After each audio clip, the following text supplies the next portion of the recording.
ની અંદર ડીજે હોય એટલે અમે જે ગામની અંદર બેઠક કરી એ બેઠકની અંદર ચર્ચા એવી થઈ કે ભાઈ આપણે વરઘોડું બંધ થાય નહીં, બરાબર. વરઘોડાની અંદર આપણે ડીજે ની આ તમે રાખજો, બાકી સમાજ જે પણ બંધારણ કરે એની અંદર આપણું આખું સમજ સુંદરા ગામ ઊભું છે, બરાબર. અને એ રીતના આપણે પાલન કરશું.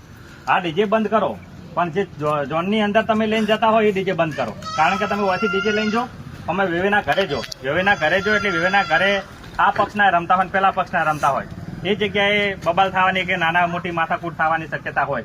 પણ ગામની અંદર જે કાયમી પ્રથા છે એની અંદર કોઈ પ્રશ્ન હોતા નહીં. એમની રીતે સામાન્ય ખર્ચાની અંદર ધારો કે 5 કે 10 હજારનું ડીજે આવતું હોય છે, અને ડીજે ની અંદર કદાચ ઘોડી આવતી 15,000 ની અંદર એમનો જે પ્રસંગ કોઈ પડી જતો હોય છે. એટલે આ વસ્તુ અમુક ચાલુ રાખો. અત્યારની જે યુવા પેઢી છે એની અમુક ઈચ્છા હોય છે, તમે હાવ બંધારણ એકદમ લગભગ 20 મુદ્દા કે 25 મુદ્દા ઉપર કરશો તો એ બંધારણ ટકશે નહીં લોબ. એટલે બંધારણ કરો, પણ જે હાલ તરત આપણે બોગરા છે એ બોગરાની અંદર બહુ મોટા ખર્ચા છે, તો એની અંદર તમે કાપ મેલો. એને ઓઢવણો પ્રથા છે તો એની અંદર તમે કાપ મેલો, બરાબર. મરણ પ્રસંગની અંદર જે આપણે જમણવાર મોટો રાખીએ છીએ એની અંદર કાપ મેલીને કઢી ખીચડીનું કરો, બરાબર.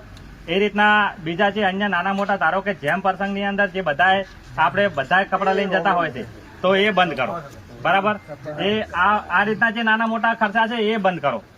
બાકી જે અમુક જે બંધારણ છે ગોમ લેવલના એને આપણે છૂટી આલે એટલે ગોમના જે વ્યક્તિઓ છે એની ઇજ્જત હચવાય. ધારો કે 5 ગોમના વ્યક્તિઓ આવ્યા હોય 5 જણા, અને ગોમની અંદર જે બંધારણ હોય અને કાલના દિવસે પાલન ના થાય તો એને આખી સમાજ હોમે એને નેસું કાઢવાની વાત આવે, બરાબર. એટલે આપણે એવું બંધારણ કરો એ હચવાય, બરાબર. બધા લોકોને અનુકૂળ આવે ને બધા લોકોને હચવાય. હવે તારા એક સનાતન સત્ય એ છે કે પોતાનો દીકરો હોય પોતાના બાપનું માનવા માટે તૈયાર હોતો નહીં. ઘણા મેં એવા દાખલા જોયા છે કે ના મારા વરઘોડું સડક મારે તમે આરી કાઢી લાવો તો જ હું પૈણવા જાઉં, ના હું પૈણવા જાઉં ના. આ વાત સાચી ખોટી?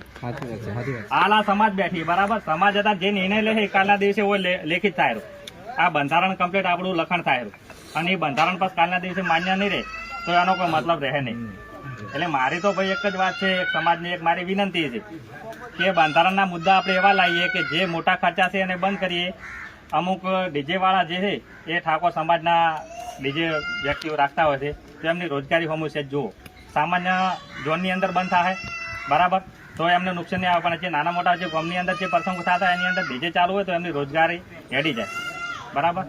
એટલે મારી બધાને વિનંતી છે કે અમુક મુદ્દા રહ્યા એ આપણે જોઈ વિચારીને કરીએ.